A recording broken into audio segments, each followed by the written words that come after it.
Umujyi wa Gitega numwe mu mijyi y'ingenzi cyane mu gihugu cy'u Burundi kandi niwo murwa mukuru wa politike kuva mu mwaka wa 2019. Uyu mujyi ufite amateka akomeye, umuco uhamye ndetse n'uruhare rugaragara mu miyoborere y'igihugu.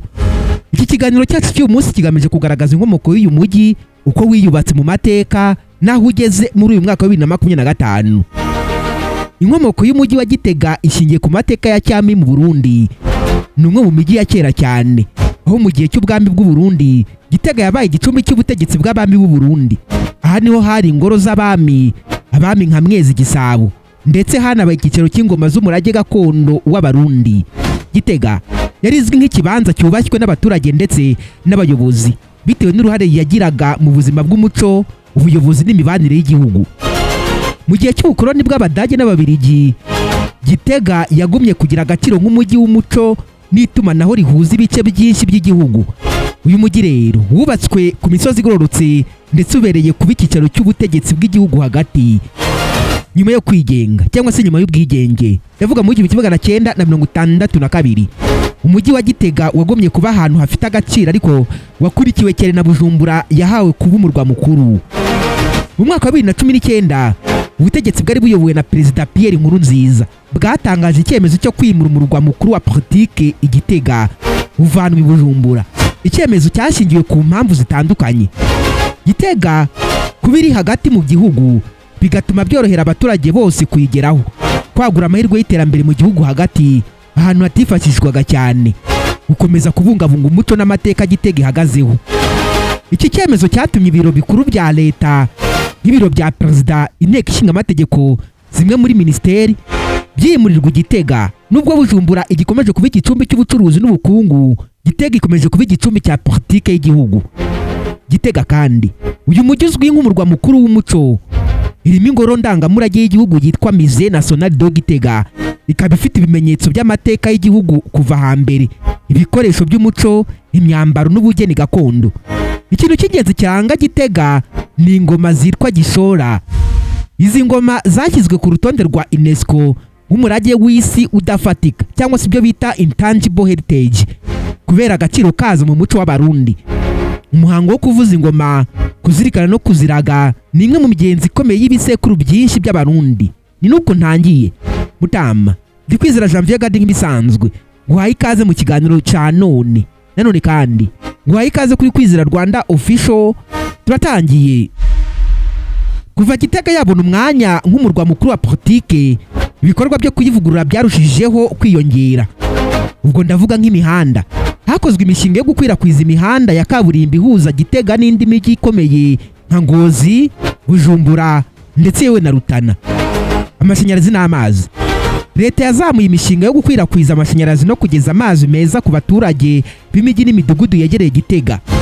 Hubatswe amashuri ndetse na za kaminuza zifasha abaturage kwiga hafi, n'ibitaro bifasha gukemura ikibazo cy'ubuzima bw'ibanze. Imiturire. Ku kijyanye n'imiturire, imidugudu y'imyubakire ya kijyambere yagiye yinjira gahoro gahoro muri uyu mujyi, nko kubaka amazu y'abakozi ba leta n'amacumbi y'abashinzwe umutekano. Muri uyu mwaka wa 2025, umujyi wa Gitega uracyari mu nzira y'iterambere ariko umaze kugira isura nshya. Hoteli nshya zubatswe, amasoko agezweho, ibigo bya banki n'amashami ya za minisiteri bituma haba isura y'umujyi wubakiye kuri serivisi. Nubwo iterambere ryagaragaye, Gitega ifite imbogamizi zikurikira. Ibikorwa remezo bidahagije. Nubwo hari imihanda, hari ibice byinshi bigifite imihanda y'igitaka. Kubura ishoramari ryihuta. Abashoramari mpuzamahanga ntibaragira icyizere cyuzuye cyo gushora imari Gitega nk'uko byifuzwa. Gitega ni umujyi w'icyizere. Kuba waragizwe umurwa wa politike bishobora kurushaho kuwongerera icyerekezo. Uyu mujyi rero ubyaza umusaruro amateka n'umurage byawo binyuze mu bukerarugendo bw'umuco. Gitega rero ni umujyi w'amateka, umuco n'icyizere. Kuva ku nkomoko yawo nk'umurwa w'abami kugeza mu mwanya wawo nk'umurwa mukuru wa politike muri 2025, uyu mwaka nyine umaze kugera ku rwego rushimishije.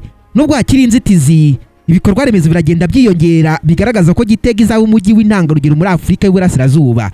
Ni urugero rwiza rw'uko umujyi ushobora kuvuka ku mateka, ugakura mu buyobozi, ukaba ejo hazaza h'igihugu. Noneho rero nyemera turebere hamwe ibintu 5 bidasanzwe bigaragara mu mujyi wa Gitega mu Burundi.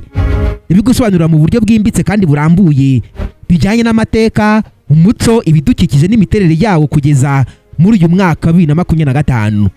Ikintu cya mbere cyagaragara ni ingoma z'igishora, umurage mpuzamahanga w'Abarundi. Mu mujyi wa Gitega hari umwihariko w'ingoma z'igishora, ingoma z'umuco gakondo zifite agaciro gakomeye mu mateka y'u Burundi. Zibarizwa ahantu hihariye hitwa Gishora, hafi ya kilometero 7 uvuye rwagati mu mujyi. Ingoma z'igishora zigizwe n'ibikoresho gakondo bikorwamo ingoma z'amoko atandukanye, harimo ingoma nkuru yitwa karyenda ifatwa nk'ikirango cy'ubwami, zakoreshwaga mu mihango y'ingenzi, gutangiza intambara, gutangiza umwaka mushya, gucana umuriro w'ubwami no gutangaza icyemezo cy'ubwami. Uko zicurangwa, hari uburyo bwihariye bwo kuzicuranga muzika ya gakondo bituma ababyinnyi bazibyina basimbuka bavuza urusaku rw'injyana y'umuco gakondo. Izi ngoma rero zanemejwe n'umuryango wa UNESCO muri 2014 nk'umurage w'isi udafatika, cyangwa se ibyo bita Intangible Cultural Heritage of Humanity, kubera uruhare rwazo mu kubungabunga indangagaciro z'Abarundi. Gishora ni nk'ikirango cy'umuco n'ubusabane bw'Abarundi, ndetse abashyitsi benshi basura Gitega bahasura nk'ahantu hagaragaza ubumwe bw'umuco n'ubuyobozi bwa kera. Icya kabiri ni Musée National de Gitega, ingoro y'igihugu y'amateka. Musée National de Gitega niyo nzu ndangamurage nkuru y'igihugu cy'u Burundi. Iyi ngoro iherereye mu mujyi wa Gitega ubwayo, ikaba yarashinzwe mu mwaka w'1955 n'Ababirigi kugira ngo ibike amateka, umuco, ibikoresho n'ubugeni bw'igihugu. Ibiranga iyi mize, iyi mize irimo ibintu birenga 6,000 birimo iby'ubukorikori, ibikoresho by'intambara, imyambaro y'abami, ibikoresho by'imihango gakondo ndetse n'ibikoresho by'ubwirinzi bwo mu gihe cya kera. Ikurura abashakashatsi, abanyeshuri n'abakerarugendo bifuza kwiga amateka y'Abarundi, cyane cyane mu gihe cy'ubwami n'imiyoborere ya cyami. Iyi mizi rero ifasha kwigisha abato kugira icyubahiro ku byaranze abakurambere babo, ndetse no gusobanukirwa ibimenyetso by'ubumwe bw'igihugu binyuze mu mico. Ni ahantu hakorerwa ibiganiro by'umuco, amarushanwa y'ubugeni n'imurika ry'ibikoresho bitandukanye by'amateka. Iyi mizi rero ni nk'ikigega cy'umurage, aho usanga ishusho nyayo y'ibisekuru n'uburyo Burundi bwagiye bubaho kuva ku mwami wa mbere kugeza ku butegetsi bwa Repubulika. Twerekeze ku kintu cya gatatu, ku bintu bitangaje bigaragara muri mujyi wa Gitega. Icya gatatu ni ahantu h'imisozi y'uburanga butangaje. Gitega ni umujyi uri ku musozi kandi uzengurutswe n'imisozi y'ibibaya bituma ugaragara neza mu ishusho y'akarere. Uyu mujyi rero uherereye ku buso bwa metero 1645 hejuru y'ikiyaga, bituma uba ahantu heza hahumeka umuyaga mwiza, hadashyushye cyane cyangwa ngo hakonje cyane. Hari amashyamba mato atatse imisozi ndetse n'imigezi mito inyura mu mirenge iwugize, ikabera amazi meza abaturage. Aha rero hari n'ibice by'ubukerarugendo bitaramenyekana cyane nka Mugara Valley, Karera Heights n'ibiyaga bito bikeneye gukorerwaho ubushakashatsi no gutezwa imbere. Uburanga bwa Gitega bujyanye n'imiterere y'u Burundi nk'igihugu cy'imisozi, bikaba bituma uyu mujyi ufatwa nk'ahantu habereye ireme ry'imibereho n'iterambere ridahembera umwuka mubi wangiza ibidukikije. Ikintu cya kane kigaragara mu mujyi wa Gitega ni ikibanza cy'ubwami, igisigisigi by'intebe y'ubuyobozi bwa cyami. Muri Gitega hari igice cyihariye cyitwa ibwami, aho hahoze hari intebe y'ubwami bw'u Burundi. Muri aka gace rero haracyagaragara ibisigisigi by'ingoro y'umwami Mwezi Gisabo wategetse Burundi mu ntangiriro z'ikinyejana cya 20. Azwiho kurwanya ubukoloni bw'Abadage no gushaka kubungabunga ubwigenge bw'Abarundi. Hagaragara ibikoresho n'amazu yubatswe mu buryo bwa gakondo, harimo nk'ahitwa Intangaro, urugo rw'umwami. Nubwo rero ubu atari gukoreshwa nk'ibiro bya leta, igihugu cy'u Burundi cyarabitunganyije nk'urwibutso rw'amateka y'ubuyobozi bwa mbere bwashingiye ku muco n'amahame y'ubwubahane. Iki kibanza gituma Gitega idasigara gusa nk'umurwa wa politike, ahubwo ikagirwa n'umurwa w'ibimenyetso n'imizi y'ubuyobozi nyabwo bw'abaturage. Twerekeze ku cya gatanu, ku bintu bidasanzwe bigaragara muri uyu mujyi wa Gitega. Gitega nk'ihuriro ry'imiyoborere n'imibereho y'igihugu. Ikintu cya nyuma ariko kinakomeye nuko Gitega ari ihuriro ry'imiyoborere y'u Burundi kuva mu mwaka wa 2019, bituma uyu mujyi ugaragara mu buryo budasanzwe muri Afurika y'Uburasirazuba. Nuwo murwa mukuru wa politike, ibiro bya perezida, inteko nshinga amategeko, ministeri nyinshi n'ibigo bya leta byimuriwe muri Gitega. Niho hakorerwa inama nyinshi mpuzamahanga, ibirori bya leta n'ibikorwa bihuriza hamwe inzego za gisivile. imiryango itegamiye kuri leta yewe n'abikorera. Uko byagenda kose GiTEGA izahura ifatwa nk'ikimenyetso cy'ihinduka ry'iterambere ry'igihugu, aho igihugu cyakuye ubuyobozi ku nkombe ibujumbura bukajya mu mutima w'igihugu. Muri GiTEGA bigaragaza impinduka mu bitekerezo n'imigambi y'iterambere rirambye. Uyu mujyi rero ukoreshwa nka laboratwari y'ubuyobozi bwimbitse, aho habera ibitekerezo, igenamigambi n'isesengura ry'ahazaza h'igihugu mu buryo burambye. GiTEGA rero ni umujyi wihariye utari gusa umurwa wa politike, ahubwo ni n'umujyi w'umuco, amateka n'imibereho ishingiye ku bimenyetso bifatika n'ibidafatika. Ibi bintu bitanu by'ingenzi bituma GiTEGA iba ahantu hihariye muri Afurika. Mu mwaka wa 2025 GiTEGA kugeza n'uyu munsi iracyari urugero rw'uko igihugu gishobora gutezwa imbere gishingiye ku nkingi zacyo za kera, kidatakaje indangagaciro zacyo, ahubwo kikazimuriramo icyerekezo cy'iterambere rirambye. Ariko rero ntitwasoza iki kiganiro kivuga ku mujyi wa GiTEGA tutavuze ku kintu gikomeye cyane gihagarariye ubuyobozi bukuru bw'igihugu. Ndavuga inzu y'umukuru w'igihugu cyangwa ingoro y'umukuru w'igihugu GiTEGA Ntare Rushatsi House. Iyi nzu ni imwe mu bimenyetso bifatika bigaragaza ko GiTEGA ari wo murwa mukuru wa politike mu Burundi kuva mu mwaka wa 2019. Reka tuyivugeho mu buryo bwimbitse kandi burambuye.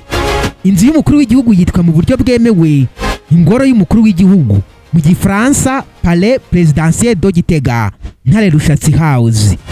Iyo ngoro rero ni kimwe mu bigaragaza kwimuka ku mugaragaro k'ubutegetsi bwa Repubulika muri GiTEGA mu rwego rwo gukomeza kuyihesha icyubahiro nk'umurwa mukuru wa politike. Ingoro y'umukuru w'igihugu iherereye mu gace k'ubuyobozi gakomeye kari mu majyaruguru y'umujyi wa GiTEGA ahitwa Nyabututsi. Aha niho hari izindi nzego nk'inteko ishinga amategeko ndetse na za minisiteri zose zagiye zimukira muri GiTEGA. Ibi bituma icyo gice kiba nk'umutima wa GiTEGA nshya, gihuza ubutegetsi bw'igihugu, ibikorwa by'amahoro n'umutekano, imihango y'ingenzi y'igihugu nko kwakira abashyitsi b'icyubahiro, gutangiza gahunda ya leta n'itangwa ry'ubutumwa bw'ingenzi ku gihugu. Aka gace karinzwe cyane n'ingabo z'igihugu kandi nta muntu n'umwe winjira aho hantu atabifitiye uburenganzira bwihariye. Hariho uburyo bugezweho bwo gucunga umutekano burimo za kamera z'umutekano zidasanzwe n'ibindi bikoresho bidasanzwe bikumira amasasu nk'ibyo bita ballistic barriers, ndetse n'ahabikwa ibikoresho byihariye byo gucungira umutekano umukuru w'igihugu. Imiterere y'imyubakire y'ingoro. Ingoro y'umukuru w'igihugu GiTEGA, umujyi wa GiTEGA nyine, yubatswe mu buryo bugezweho kandi ishingiye ku nkingi eshatu z'ingenzi. Iya mbere ni umutekano. Imiterere yayo yubatswe hifashishijwe ikoranabuhanga ryo ku rwego rwo hejuru, harimo ibikoresho bihishe, ibyuma bipima binjira n'ahantu hahishe hagenewe ibikorwa byihariye byo gutabara. Icya kabiri ni ubusugire bw'igihugu. Iyi nzu rero ni inyubako igaragaza icyubahiro gikwiye umukuru w'igihugu, ifite ibyumba bikuru biberamo inama z'ibanga, indahiro, ibiganiro n'abayobozi b'amahanga. Icya gatatu isura ya Repubulika. Nubwo atari inyubako ya kera nk'izindi z'umuco wa cyami, ingoro yubatswe mu buryo bugezweho butuma igaragara nk'ikimenyetso cy'igihugu kiyubaka. Iyi nzu irimo ibice byinshi: ibiro by'umukuru w'igihugu, icyumba cy'inama, icyumba cy'abashyitsi cyakira abakuru b'ibihugu n'abayobozi b'amahanga, aho umukuru w'igihugu aba cyangwa se residence privée, imbuga y'imihango ya leta n'itangwa ry'indahiro. Hari kandi n'igice gihari cyitwa jardin présidentiel, ubusitani bw'umukuru w'igihugu, kirimo ibiti byatewe ku rwego rw'amateka. Noneho rero yemera turebere hamwe uruhare rw'iyi ngoro mu miyoborere y'amateka y'u Burundi. Kuva iyi ngoro yakubakwa, yabaye igicumbi cy'ibyemezo bikomeye bya politike byagiye bifatwa muri Repubulika y'u Burundi. Niho perezida atangira amavugurura ya politike, iterambere n'imibanire mpuzamahanga. Niho kandi yakirira abahagarariye ibihugu, abambasaderi n'abashoramari, bakagira icyerekezo cy'igihugu cy'u Burundi. Niho haturuka ubutumwa bwa buri mwaka ku baturage, by'umwihariko ijambo ry'umukuru w'igihugu atangaza buri mwaka. Uruhare rw'iyi ngoro rutuma uyu mujyi ugira agaciro gakomeye mu kubaka isura nshya y'u Burundi n'iterambere ridashingiye ku nkengero z'igihugu gusa, ahubwo rigana mu mutima wacyo. GiTEGA binyuze mu ngoro y'umukuru w'igihugu ni ikimenyetso cy'ubwigenge bushya. Iyo urebye uko iyi ngoro yubatswe, aho iherereye n'icyerekezo ifite, ubonamo ishyaka ryo kwiyubakira igihugu gishingiye ku mizi yacyo aho kwigana ibya kera by'abakoloni, kandi binerekana ko igihugu cyashoboye kwimura ubutegetsi mu buryo butekanye kandi burambye. Dusoza rero, ingoro y'umukuru w'igihugu GiTEGA si inyubako isanzwe gusa, ahubwo ni n'ikimenyetso cy'ubusugire, ubumwe n'icyerekezo cy'igihugu cy'u Burundi. Iri mu murwa GiTEGA nk'umutima w'igihugu, ikaba itanga icyizere cy'uko imiyoborere izarusha kuba hafi y'abaturage ishingiye ku ndangagaciro z'ubupfura, ubuyobozi bufunguye n'iterambere rirambye. Iyo ngoro ni kimwe mu bintu bikuru bihamya ko GiTEGA ari umurwa mukuru utari usanzwe, ahubwo uri gutegurwa nk'umusingi w'ejo hazaza h'igihugu. Ni nuko ishoje Mutama. Ndikwizera Janvier Gadi nk'ibisanzwe. Uramutse ufite igitekerezo, inyunganizi, imigano dukora, amarembo aruguruye. Nk'ibisanzwe hano turi kuri Kwizera Rwanda Official. Nyabuneka ibuke gukora subscribe, share, like kugira ngo turusheho kubaka umuryango mugari. Imana nibande biri cyoroshye, ndabakunda cyane. Bye bye.